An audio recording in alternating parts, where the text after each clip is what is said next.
Previously on. Previously. Previously on. Previously on. Previously on. Previously on. Previously on. Previously on the recap sequence.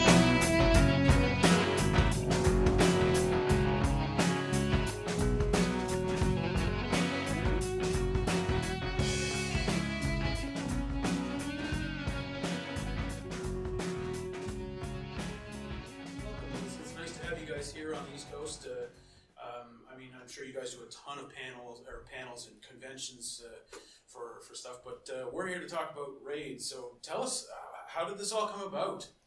I mean, RAID started a long time ago in a galaxy far, far away. Started in 2002 with four guys: Chip Zdarsky, Cameron Stewart, Kagan McLeod, and Ben Shannon. Three of them were graduates of Sheridan College, and they just wanted to kind of have a space to work together rather than be like isolated at home. Mm-hmm. And I was the first replacement. I came in and replaced Kagan, who just got married and stuff. And from the moment I came in, the studios started to morph and change. Old members left, new members came in. It grew from 4 to 6 to 9, 12. Now I think we're at 25. Oh wow! And and over the past several years, a lot of changes has happened. We were in like a small studio space where we really didn't have connection with the public. It was like an office space. And sorry, I got like a candy here. I'm just like, what was I gonna say? And then, but over 2018, we moved into a 5,000 square foot space in Toronto's West End, and we have like a gallery, cafe, a large workspace for creators, offices in the back. We just finished putting in a gym for creators, and then over the pandemic, we also started doing a lot of publishing, which we kind of dabbled in beforehand. But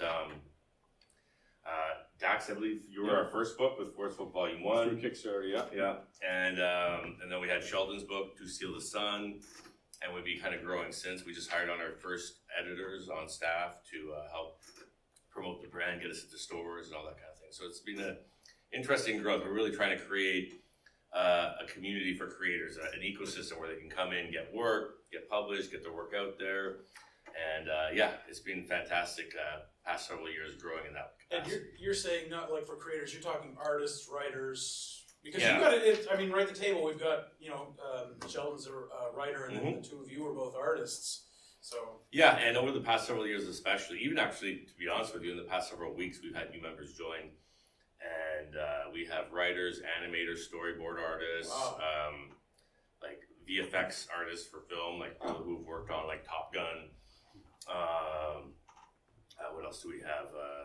Graphic designers, just like any kind of like artistic trade, basically. So it's really become a creative like co-working space where people just bounce ideas off each other, chat, get critiques. And the wonderful thing is actually like being part of it now myself for, God, must be like 17, 18 years. Just seeing that collaboration happen when people join a space and they don't know each other, but they're sitting beside each other, they start talking. And next thing you know, they're creating a cartoon or a board game or comic book or whatever it might be. So it's really cool to see that kinetic energy around the space and see what happens. I find it interesting the way you just reference that. It's a lot like down here East Coast today, where that octagonal setup, there's someone on either side of you, whereas you're not just sitting here working facing facing the and that's I used to work at home for a good decade, and it was nice to actually become part of the space and have that creative community. But also, like, if I'm having trouble on a page or something, I can go over to Marcus Toe and go, "Hey, can you give me some input here? I'm not quite liking the way I've rendered this, or the perspective, or whatever it might be." And so it's a lot of nice this back and forth. Yeah, it is really cool to have a group of creators that are all kind of like they'll jam on your idea, or even if it's just like it can be as small as like, let's talk about the setup we have at a convention. Like Dax and I were just jamming today about like our setups, like how can we get more people interested in what we're doing? What's it's like all these different things that you learn from just being with other people who are trying the same thing, and when everyone's trying to lift each other up together, it's pretty impressive. Have you guys collaborated at all together on projects? Oh, hell no, I'm not going to work with you. You're the overlord. I'll say for sure, Ramon as well as being the chairman, executive, whatever it is of Raid. The cat herder, I the call cat it. herder. Yeah. He is basically anything to do with design on the projects, especially the book design and stuff like that. So I mean, I brought Forest Folk, for example, for me to Ramon, and he's like, yeah, okay, so we're going to do this, and you're the guinea pig. We're going to start this process, and it was like, great, let's go. And so basically, I just delivered 120 comic strips and a new cover and some like behind the scenes art for the back. Yeah. And I basically went.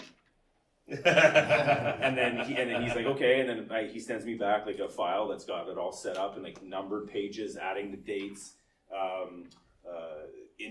inlays, fold, like all the design stuff of the book is all this guy. So I mean, like, that's a collaboration. No, it wouldn't have looked the way it was if I had done it on my own. Sure. So That's the same thing for me. Like the To Steal the Sun. I mean, it's gorgeous. And Ramon did design work on the book. Like he designed the whole thing. But then collaborators were Reese York from Raid did the map. Eric Vetter did the inside illustrations, and then the outside was Douglas, who you kind of connected me with. Yeah. So my book has multiple Raid inputs. Yeah, no, it is cool to see that because you could then pass around the project to the crew at the studio and get input, see what works, what doesn't. Sometimes when you work in a vacuum, you kind of get lost and you don't see everything because everything makes sense to you as a creator, but like when you present it to other people, they don't have your inside scoop to kind of like see what's working, what's not. Mm-hmm. So it's great to like pass it around and go, is this working? Is this not? And in the early days before we had editors, we'd also pass the books around to get proofread and copy edited because like none of us, I'm like, don't trust me to copy edit your book. So I'm handing it off to people with better grammatical skills and all that sort of thing too. So it was a team effort in the early days, especially when we're getting these books out there. Were you, Dax, and Sheldon hesitant when you're going, can you please, here you go, as you're handing it over to be looked at? No, because, well, for me, it was different. I mean, I'd been working on my comic strip. I mean, I'm almost hitting 8 years, I think, this year. In a couple, like, half a year, it's 8 years. So, Ramon, when I knew Ramon socially, and I hadn't been a part of Raid yet, and Eric Vetter was actually the linchpin that kind of pulled me in. He kept saying, come to Raid, and I'm like, they don't want me there. I draw cartoons, like, what, like, you know? And he's like, no, and so eventually I remember him talking to me and telling me that Ramon said that he liked Forest Folk, and I was like, what? He's read it? And, because it was just like I had it online and whatever. And so when I ended up talking to Ramon, I remember we were at a Raid retreat, which are very fun and very cool, unique to the studio, and I showed up as a non-member, just as a guest. And I remember we sat down when I showed up. I drove up there, and he's sitting there. We're out on a picnic table. Everyone's outside. It's the summer. Everyone's. I remember that. Yeah. And he's sitting there, and it's like probably midday, right? There had been a party the night before, and then he's just sitting there eating like some leftover steak, and just like, and I'm like, so yeah, like what do you? And he goes, yeah, so Forest Folk, it's good. Like, so it's basically from there. So he basically just said, like we're looking to get into publishing. Yeah. And I know you. The reason why I think I worked is because I already had the stuff done, right? Like it wasn't like, I have an idea to do a book, but like I already had content. So you were like, I feel like it's a good mix and it's a good start. Like, let's go. I think that's what happened with both of you because Sheldon had been working on his novel for 4 or 5 years prior to that. It was a long stretch, and luckily Dax was the guinea pig. Yeah. So I saw the success that Dax had. It was a great experience. Yeah. And he was also our first. We'd published 3 books beforehand, but we self-funded. We'd like just done it out of pocket.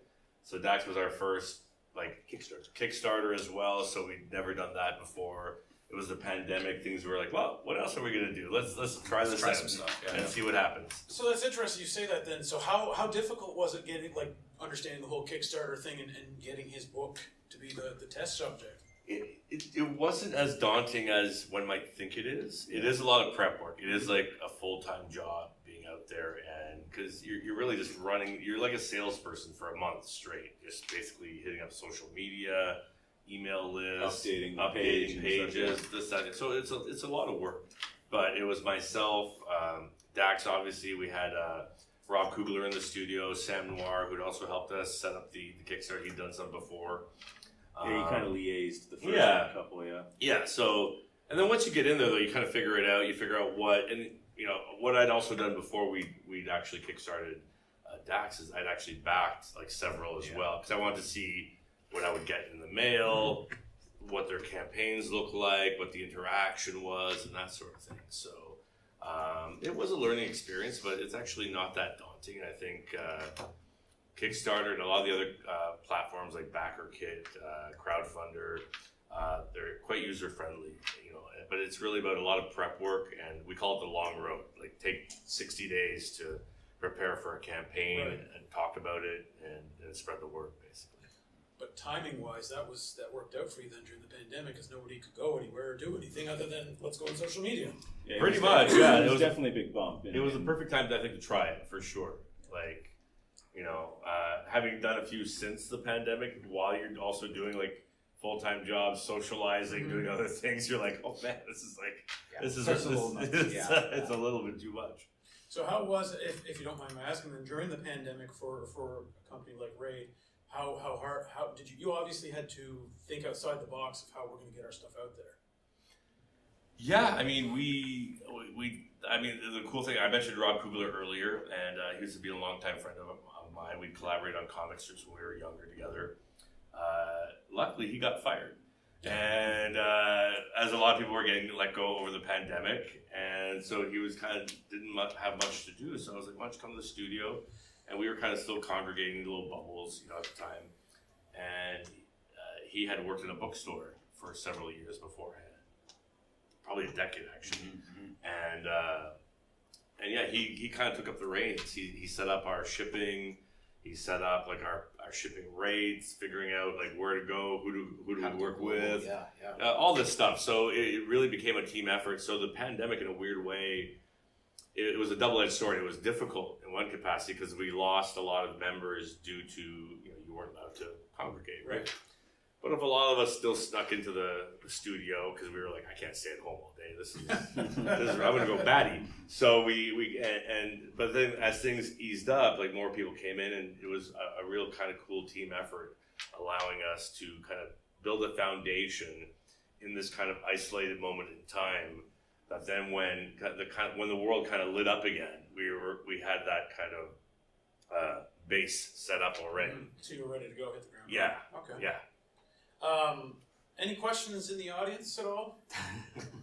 First of all, I feel like, what's your name? Like, let's get names here. I'm just JR. JR? Yeah, JR, nice to meet you. I'm Dax, this is Ramon, and that show. I mean, honestly, I just found out about you guys this morning. I saw the panels, and I was like, what is Raid Studio? And I was like, all right, what is it? I went online, and I saw the co-op environment you guys have, and it's honestly like, I'm just starting as a creative, and it seems like that's like a dream environment for like anyone who's creative. Yeah, it was. Yeah, because I just remember I went to college, and that was probably the best kind of years, just because of that, being around creative people and just like feeding off of people. Yeah, 100%. And is it like only in Toronto? Is that what it is? Right now, it's funny that you say that, because we always get asked, like, whenever we go to Vancouver or here on the East Coast, like, when are you going to open Raid West or Raid East? And I'm like, let us like become financially stable and Raid Central, I guess, and then we'll like, you know, spread our wings and try other cities. But I was the same as you. When I first graduated, I went to Sheridan College. We had like a bullpen basically. It was all artists and creators, and you just hung out with artists all day. And so when I graduated, that was the hardest part for me. I can't speak to these guys, but it was kind of like you left that community, and I had friends, and I had a couple of friends who were like amateur artists, but it's not quite the same. You know what I mean? And so, and I freelanced for years. I did shows and stuff, and I did well. And when I moved to Toronto, I started to meet other artists. And when I got invited to join Raid, at first I was kind of trepidatious because I was like, oh man, that's a bit of extra coin out of my pocket every month that I'm not making. But then I kind of thought about it, and I was like, well, you know, I'm going to be around people I respect, people whose work I admire. They're gonna not only elevate my work by just, you know, the friendly competition, the input they might give me, but also I get to now meet people they know in the industry, and which happened. We would go to shows, and suddenly I'm meeting editors I wouldn't have met before because I wasn't working for that company, but maybe so and so in the studio was, and we're all going out for lunch or something, right? So yeah, and people have asked me, is there a Raid? I'm like, you know what? Find your tribe. Yeah. You know, and you could rent an apartment, you could rent an old office space or something like that for super cheap. You know, I've known people who've done it and like they literally had an apartment and they just a couple of rooms in each studios in each room. Old office. I did it a couple of summers before I joined Raid. Before I came to Toronto, I just found an old those strip mall offices that are like all empty half the time. I talked to the owner. I said, "Hey, it's just me and a couple of guys who we rent the space come in here," and they gave us a deal on the space because for them it was better a little bit of money than no money, right? And it allows you to build your equity and all that stuff. So it's never impossible. It's just finding the people that you can kind of bring together and create that space. You know? I like the fact that you touched on that though. It's all about connections. Yeah. Because these two here, they're connecting each other, and eventually you're all part of Raid now. Yeah. I feel like, and I think any industry, no matter what, really, whether you're an electrician or an artist or a ballet dancer, I think it has a lot to do with connectivity. People Who you know is a big deal. Yeah, who you know, but it's also people like working with people they like. You know what I mean? So like, well, yeah, this also goes to that, the classic, like you're the sum of the 5 people you hang out with the most. Yeah. Well, you're kind of like the sum of the creators that you mingle with as well, right? Yeah. The energy and the vibe. Like I really like coming to conventions because for me it's also like an inspiration. Because I look around at not only the other people from Raid, but just all the other creators. Yeah. And I'm just like, what are they doing? Like all these people are putting out stuff. They're trying to move forward. And I think that's the collective kind of gives you that. You see the output of many people, and you're like, oh, I have to get on my horse. Yeah, no, it is. Yeah, I need to go. Right? So.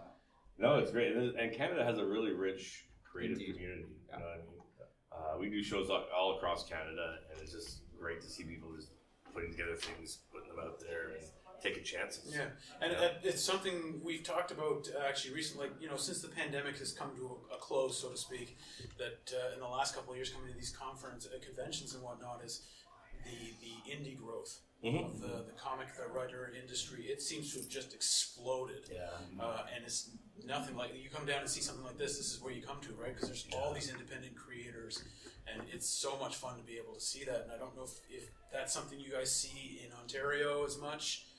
I think it's been growing. Like I think the pandemic allowed a lot of creators to take chances or to try new things that they weren't able to do maybe for financial reasons or time reasons or whatever it might be. So I know a lot of people who like picked up a paintbrush and started painting, or they're like, I'm going to work on it. I actually met a guy, one of the first shows I did out of the pandemic, a guy brought me a graphic novel. It must have been like 180 pages, black and white. And he's like, I did this over the pandemic. I was like, wow. That was like, I was like, that's time well spent. And but I think a lot of people did that, and they took these chances and used platforms like Kickstarter and stuff like that, which might have been, a little bit, trepidatious or, worried about it. But I was like, what else am I going to do? Let's put it out there. Let's see what happens.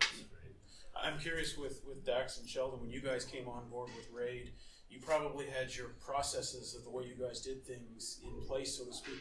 Did that alter at all once you joined Raid, or is it just status quo? So I'll go ahead and start. But I would say that it's kind of the good part about being again in a collective of artists is that everyone does work their own way, and that's kind of encouraged. Okay. So I don't think I haven't felt like I've actually had any impingement on how I've worked. I think it's more just like understanding some realities that I don't understand, like how to when you were putting the book together, like there was stuff that I was just like, wow, I had no idea I'd have to do things like that. Yeah. But creatively. No change. We really try because like working as I've worked working as a freelancer now for like 30 years, and and like I've worked for Marvel, DC, all the big guys, and I often get asked, they're like, oh, what is from people coming to me at the shows, they're like, oh, what does a comic script look like? Like how should I write I'm like, there is no, there are generalities, but I've worked from everything from like a fully tight where a 20-page story is like 40 pages of script, and I've also worked on a 20-page story where it's one page of a few paragraphs describing what's happening. Like everybody has their own methods, and we try to encourage that. We're not trying to make people go like, oh, work like this. I think, but like Sheldon said, we learned a few things. I know, like I gave Dax a hard time with like, I think we had to like pull out your lettering a little bit. Because he worked for digital. Yep. And I got trained in print when I was growing up. Okay. So and there's like little things he wouldn't know, but it's like, oh, we have to do this because if we print it the way you've done it, it'll screw up the printing process and your art won't look as good. So just little things like that. So stuff you've picked up as you've gone along then. Well, yeah, picked up, and I was also trained in it in college too. So just little things like that. And if you're not in that realm, you don't know it. So bringing that to the table too is kind of, I think, help elevate the products we do. I do have to ask, I'm going to get your sales pitch on this here because Sheldon gave it to me on the book. Oh, Steal the Sun. Yeah. He sold it to me the way he described it to me. Oh, Dax, here we go. All right, Dax, I'm going to start with you, Dax. Forest Folk. Yes, sir. How would you sell it to me? Well, it's my love letter to the Sunday funnies that I read growing up. Okay, so Calvin and Hobbes, Garfield, Hagar the Horrible, all the newspaper funnies. Yeah. I had them pasted on my wall, and Asterix as well. Basically, all the things that I read as a kid that got me interested. I didn't know why in art. 20 plus, well, 30 years later, when it came time to doing my own thing, just ended up coming out of me, and it just was the perfect timing because I went to school. I trained in as a animator, so I wanted to go to Disney and all that kind of stuff, and I had those, and I did some animation and whatnot, worked in video games. But when it was time to do my own thing, I was like, I want to do something bite-sized that I can stick with, and I just started and never stopped, and it's been like 8 years, and of these two characters, Filbert and Thomas, that are basically just best buddies in a forest, and it's daily life there, and they've now met a family of friends, a bear that owns a coffee shop, and you know what I mean, like a science bunny that always gets mad at or tries to explain the world around him, and Filbert just doesn't care because he's too busy worrying about himself. So it's just a fun, kid friendly. Yeah. I always get asked that question. Is this kid friendly? I'm like, absolutely. I come from the Disney world of entertainment, so make the parents laugh, but also the kids can enjoy it. That's kind of how I explain it. So yeah. I like how you reference Calvin and Hobbes because that's what I grew up. 100%. Obelix, all of that stuff. Yeah. So, Ramon Klaatu, or if I promoted it, said it right there. So Klaatu is part of the Raid Anthology series. It's something we started doing originally as something to showcase the work of the studio members, but it has grown into dare I say, an international anthology where we have artists from all over the world, especially the upcoming 2 new volumes, 5 and 6, which we're working on right now. What we try to do is give young artists an opportunity to tell the stories they want to tell, or young authors, but we also work with established creators, and they want to just sometimes let loose and get a bit unhinged and do whatever they want, because they're while working for Marvel, DC, Dark Horse, IDW is fun. You're working on these properties, you're often constrained by whether it's a script or the IP. If you work on Star Wars, it goes through about 3 channels of approvals, right? So sometimes you're just like, I just want to let loose, stretch my muscles, and try something different. And that's what those are. We try to put 1 out a year. And like I said, we kind of missed last year, so we're doing 5 and 6 together this year. And we hope to continue them on to kind of give people a leg up as well, like young artists. Sometimes the biggest catch-22 in the industry is Marvel won't hire you usually till you have something published, kind of thing. Yeah. So it's like, well, how do I get published? Well, you have to have something published. We're like, okay, this is a very cyclical problem. So we try to also do that. Say, hey, you know what? We're a publisher, we're official, we're registered. These books, let's make something happen. Give people a leg up. And Sheldon, give the pitch again, just To Steal the Sun. Okay. Yeah.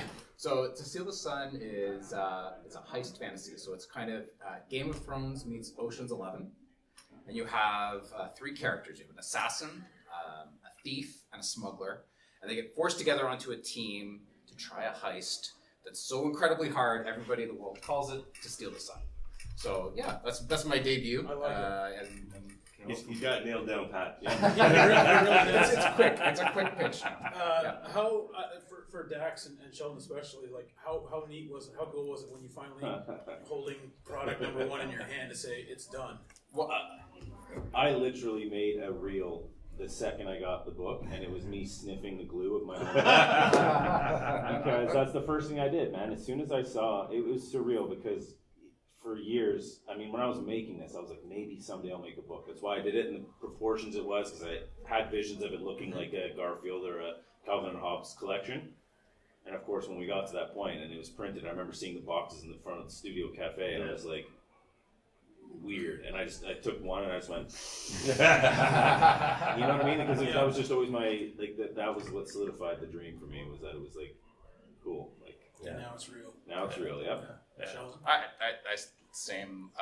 We actually had some pretty. This is like one of the funs of publishing. You learn is that the first run of To Seal the Sun that we got from the that we got back from the printer. We were very excited. We actually, that was at a raid retreat. We had them, and I ripped them open, and we were all looking at them, and we were just having the best time. It was great. It was great. I took the box, drove home with me, like a box home with me, and I got home, and my wife was there, and I gave her a copy to look through, and she started looking through, and she was like, "Well, there's a blank page here.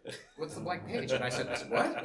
And then we started to look through the book, and there was a couple blanks, and then it was and I started grabbing. I thought, oh, maybe just one bad book or something, and then we realized that the $15,000 mistake, but you live and learn. Yeah. So when I got the second run, you were still excited. I was still very excited. But this is what happens, right? Yeah. It's one of those situations that. I mean, it's funny because we checked it, we went through it. It was like a weird output error with the PDF, and it's funny. Like even the printer looked at it and they were like, they missed it. So it's just one of those things where you're like. But like I said, live and learn kind of. But at the same time, actually, we got like a couple little minor tweaks that we got in. Yeah, I managed to fix a few things. Yeah, so what I was gonna say is like the version that we ended up getting in the print run that we have. We tweaked the map a little bit in the front. Yeah, we tweaked the cover a little bit. There's lots of little tweaks that we actually got in that were. If I'm gonna pay for this again. That lifted the book. So I mean, it's fantastic. I love it. I love it. The coolest thing I'd like to say, like with these two guys when they got their books and when we did our first shows with them, like seeing, especially now with Dax with like 3 volumes under his belt, like seeing kids come up and like he's got some super fans. They're coming with like they got the hats. They're like making little like gifts for him of the characters. Really? Like just to see that and just to see these books give the series a whole different life outside of the internet. And even like Sheldon, I remember the first show he did with the book, and like I think he was a bit addicted to selling. Like he was just like, I can't remember. I think he did like 60 or 80 copies at like insane. There's a fan expo. Yeah. I think he had to leave early by a day, if I recall. Yeah. And he didn't want to go. He was like, I want to be here. This is like, because he's like, you're now handing your story to somebody. Yeah. You know, and I remember people coming back and giving feedback the next day. Yeah. So it's like a little dopamine hit, you know, and you're like, this is awesome. Cause I just had that literally why I was late. I recognized him right away. This little kid from yesterday who picked up a copy of the first one, and he was like smiling in line, like kind of like whatever. And he gets up and he's like, I love it. I've already read it. I love it. I'm here for the second one. It is so great. It is so great. And he's just the most genuine, sweet reaction. It's just like, oh, dude, like you're killing me. He was like, he was telling me his best, and he was telling me jokes. He loved it. Oh, really? He goes, I love the Barry joke about the barista. I'm like, oh man, you're my favorite. I'm gonna take you home. Yeah. So it's a great feeling for sure. Yeah. And those are the reasons why you guys come to these 100%. things. Oh, 100%. 100%. It's funny because originally, like for me, it was like I remember my first show with Ramon. First book was printed. I was the only one with him. It was fresh out of the pandemic. I sat down. We had like 3 tables of just number 1 volume just stacked everywhere, and I was like, "All right, let's sell." I was like, "Let's make some money." Sold a handful of books, right? I understand, but I mean, like, I was devastated. Yeah. Like, oh god. But then it turned into like over the years, I'm getting more and more of these amazing testimonials, and like that has completely very quickly erased the whole like money aspect of it, right? Like, oh, it's time to make some money on these. And yeah, sure, they're selling more now, but just seeing like the 3 kids that come up, one woman bought one, my last fan Expo one came back the next day and was like basically told me I cried at this one and stuff. And it's just like you're like, wow, you know what I mean? Like I do this for myself at home, and here people are enjoying it, and it is a wonderful feeling. It makes it all worthwhile for sure. No, and it's funny because I looked at them when we had introduced ourselves to you guys and said we'll be hosting the panel here, and I looked down and I was like, okay, and then we went and sat down. I was like, I have to go and find out. He gave me the pitch, sold, done. I come back, my co-host is like, I knew you were going to get one, and then I was like, he's like, what was it? I gave him the same pitch he gave me. 2 minutes later, boom, gone. Sheldon, Ramon, Dax, thank you so much for doing this. Oh, our pleasure. Thanks for hosting. Thank you for coming to East Coast Comic Expo as well, and best of luck with. If people are watching this on our YouTube and they want to get some more information, where do Which they should be, by the way. Where do they go? You can go to raid.world. It's getting rebuilt, but there's still contact information there. Okay. Has links to all our books. Has links to all our books. Raidpress.com is where we sell the books. And our socials are at the Raid Studio, and we have a good social crew right now. They're doing a lot of fun stuff as well. So we try to engage with everybody we chat with. We look forward to seeing Raid East first. Give us a couple of Raid years. West. Yeah. Just keep that in mind. But thanks again, guys. Enjoy the rest of your show. A real pleasure, man. Thank you. Guys, thank you so much. Thanks, guys. Thanks, dude. Yeah, man. Thanks, Sharon. Yeah. Appreciate it. Thanks for being in the audience. Thank you.